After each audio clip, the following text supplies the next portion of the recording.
pushing and shoving, Phil.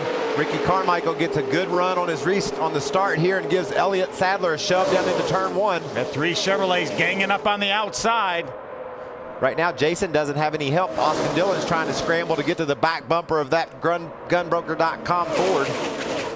Side by side as they go down the backstretch. Elliott Sadler leading the outside line. Here comes Ricky Carmichael behind him. Now they fan out 3 wide as they get into 3. Wow, those trucks are trouble already. Austin Dillon in it, as well as Johnny Sauter. The 18 of Kyle Busch is also involved. 98. Oh, look at this truck. The 10. Jennifer Jo Cobb also involved. A big accident getting into turn number 3. Landon Castle in the 98 also with damage. Justin Lofton, the 7. There's the 15 of Ted Musgrave. Huge crash. Trying to get into turn number 3. You see the damage of the Bass Pro Shop Chevy Silverado. Austin Dillon driving that truck. Well, we crashed at 60 miles. First of all, they're 3 wide. They get 3 wide here on the back straightaway. You can see the 51 truck. The 55 gets a run on Austin Dillon. Austin starts to kind of come over a little bit to block him. They touch, and then Austin starts wiggling, and then he catches Johnny Sauter up against the wall. Kyle Busch comes along. The 15 of Ted Musgrave with nowhere to go. The 98 of Landon Castle runs into his teammate Johnny Sauter. That was just tight racing. 3 wide on the first darn lap. See right there, you see the 3 start wiggling, and then he's going to lose control. His left front tire was locked up. Series champion. Look at Kyle Busch all up in the middle of it. Does a great job of surviving it. Too bad for Landon Castle. Just came along a little bit late. And here's Jennifer Jo. She's going a little bit faster, but darn, you can't see, Phil. Hey, this is a view I like right now, where you're going to see Eric Almirola pull out. He's going to be side by side with Austin Dillon. Austin kind of creeps over a little bit, and they touch, and it gets Austin to wiggling, and he just gets behind in his steering a little bit, and then the thing heads towards the outside wall, takes Johnny Sauter with him. You know, when I talk to my young drivers or anybody talks about Daytona, you don't ever want to get surprised. You got to constantly be looking in your mirror, looking around all around you so that nothing surprises you. When a truck sneaks 3 wide on you on the back straightaway, if it surprises you, it can cause a problem. I don't know that Austin was surprised, but it almost seemed like he just got in a bind there and couldn't get out of it. Let's get another vantage point of this. This is after Austin has already got up into the wall. Rick Crawford just narrowly avoids it in the 14 Lilly Trucking. Hit the outside wall pretty hard. Yeah. After he already made contact. There's Nelson Piquet Jr. getting by, doing a nice job with no damage with that Red Horse truck. 2 trucks involved from Thor Sport Racing. Johnny Sauter as well as Landon Castle. Here we ride along with Rick Crawford. 3 wide ahead of you. Wow, look at Rick. He's just 3 wide there, easy, back it down, stay low. digging. Nice job by Rick Crawford. This is Kyle's vantage point. He's all up in the middle of it. I'm trying to move here. Check it right in front of you. Kyle had a huge run and was trying to go to that high side. Started with Austin Dillon there, Rick. And that 18 is 19 laps down, involved in the incident at the first lap. Not anymore, he's not. He's 18 laps down as he goes by our race leader, Mike Skinner. You know, you ask why he's out there? Because he's got corporate sponsors on the side of that truck. And also, he'd like to think... Oh, Hornaday's in the wall. Hornaday into the wall in the backstretch. Now Ricky Carmichael also in the 4, spinning. The 51 of Eric Almirola caught up in this. There's Johnny Benson in the 95 trying to avoid. What a job by Nelson Piquet Jr. too, Phil. Second time he's done a great job. Look at that. Carmichael? They get a bump there from Ricky Carmichael, and it may turn him. No, I think he had a flat. I think he had a flat tire. I don't think Ricky Carmichael ever touched him. No, it looked like that's what it was setting up to be, but Hornaday just veered to the right. I was going down the back straightaway the other day in my cup car and blew a left rear tire, and it just drove right into the infield. He might have blown a right rear tire, and it pulled him right into the outside wall. You know, so much. Watch, we're going to see before Ricky Carmichael gets there, that 33 truck's going to veer to the right. It's hard to tell from that angle. It's pretty close. But I think from the other angle, it didn't look like Hornaday ever, or excuse me, Ricky ever touched him. See if we can get a better look at that.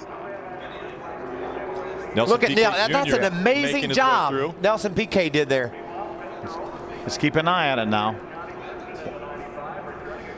Boy, it almost looked from that angle like there might have been a slight contact. If we could look back at that first one and really see, it looked like from the first look we saw from it, Ricky didn't hit him. You can see the right rear tires down on Ron's truck right there. I think riding along with Elliott Sadler. Keep coming on the bottom. Keep coming low, low, low. Keep coming low. That's good. Nelson Piquet slipping by there. That's an amazing job that young man did. Good job. Ryan Sieg getting by as well. Here's Crawford's view. Well, just right in front of him. Through the grass. Really nice. Hold her straight. Hold her straight. Back up. Again, coming right at us. Well, I'm telling you, from that angle, it almost looks like there was a little bit of contact, and that got right wiggling. Let's look at what we saw the first time. Yeah, this is from the blimp. Let's look one more time to see if there was any contact. Again, we're looking at the 4 and the 33. He's going to pull up on him for sure. I don't think so, Phil. Boy, if there was contact, it was oh so slight. Well, and I just think I think Ron had a flat tire. I really do. It looks like right when the 4 gets to the back bumper of that truck, it starts to move to the right. Yeah, but I mean, it's so close. Adam Alexander. And it's slow race truck. Looks like blew a right front tire. Closing rate. So amazing. Oh, Mike Skinner trouble. gets wild. He gets into the outside wall, trying to keep it off the inside line. He goes into the outside wall. Jason White slows and looks like there was no contact, but a very close call for him. The caution has come out. Go. Yeah. Into the wall and then right back into the wall, and then coming in here, the 39 is trying to stop. Oh, both those guys. Jason White gets into the outside wall. Looked like lightly, though. He might be okay, but he definitely got into the wall. There's another view here from the Now, do you see turn 3 camera. You see how different what Ricky Carmichael did to Ron was than that? You could tell Timothy Peters got a hold to Mike, and he just didn't let him go. That's a bad mistake.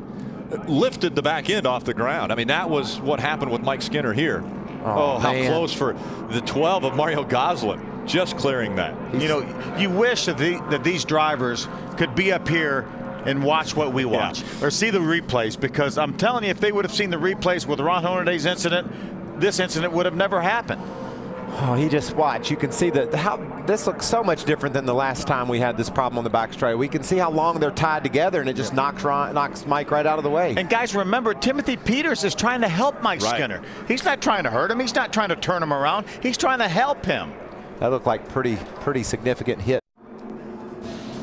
Welcome back. TireMonkey.com driver Mario Goslin has brought out our 6th caution of the night. Look at the damage to the front of this race truck. Yeah, tremendous amount of damage to that Chevrolet. He was racing inside of that. See there, he just gets Nelson, and then up the track he goes. And that is so wild. At first, it looked like maybe he was going to, some pretty significant contact to the inside wall.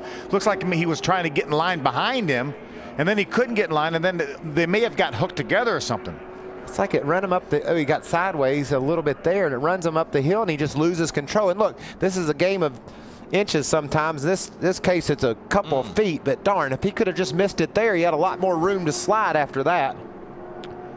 That was weird looking, wasn't it? Sure was. Tough break for Mario, though. Had a great run going on the heels of a great 6th place run at Talladega.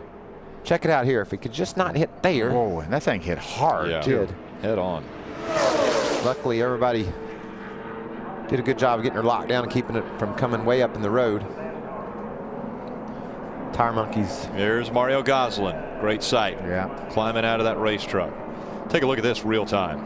See if we can figure this out, Phil. They get together once, and maybe it just gets them up too high in the tri oval. We've seen cars go through the tri oval, you know, way up high like that before, right up against the walls. It might have knocked him out to the right, and then when he's turning to the left to gain control, it just spun out with him. Here's another look here. Remember, that's Nelson Piquet on the inside. Looks like I thought Mario was going to try to get in that hole right there. Didn't quite make it. Hard contact with the inside wall. Hard to explain. And again, great to see Mario Goslin climbing. Watch Max on the outside. There's going to be some more bump drafting. Is it Nelson Piquet Jr.? Nelson Piquet Jr. in the number 1. Wow. I just wish these guys had the advantage of watching all these replays and all these incidents. Max had such a great truck, had led this race, had raced up front, and unfortunately that Geico Toyota's not going to be around for the finish. Both those guys raced a little bit of Formula One, Phil. I wonder if they ever had problems over there. You could see Nelson's front end was moving toward the inside of the track when he actually bumped Max, which certainly isn't the way to go about doing that. Got a bit of a Formula One connection there. Obviously, three-time world champion Nelson BK, father to... One lap of racing to go. Todd Bodine trying to make it 3 in a row from Daytona. Timothy Peters wants to win on a super speedway, running second. Still in line. Timothy Peters it'd be ideal if he was a truck length or two behind him, Phil. He can't get a run stuff right on his bumper. He'll just push Todd. He needs some momentum. Down the backstretch. Jason White moves out of line. Timothy Peters moved out. Todd Bodine scrapes the wall. Timothy Peters goes to the bottom of the racetrack to take the lead. Todd got hit, went high, but kept his foot in the gas. Can he rally from the outside? Jason's helping him on the outside. Side by side, coming through 3 and 4. Come on the trial is all that is left. A little contact. Timothy Peters is wild coming up to the line. Timothy Peters is going to win at Daytona. They crashed behind him. Todd Bodine crossed the stripe in second, got sideways, and now Johnny Benson is in him. Wow.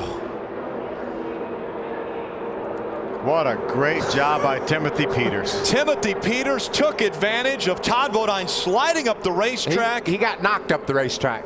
And Todd Bodine comes home in second. Timothy Peters wins at Daytona.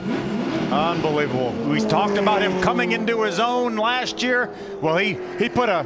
Applaud him for this. He got a run. He said, I'm going somewhere. Timothy said, well, I want to go with you. And he gets Todd, hits Todd in the back, sends Todd up high. Todd fought back, though, never let off the throttle. What about Todd? Sideways, heading toward the outside wall. Wide open, baby.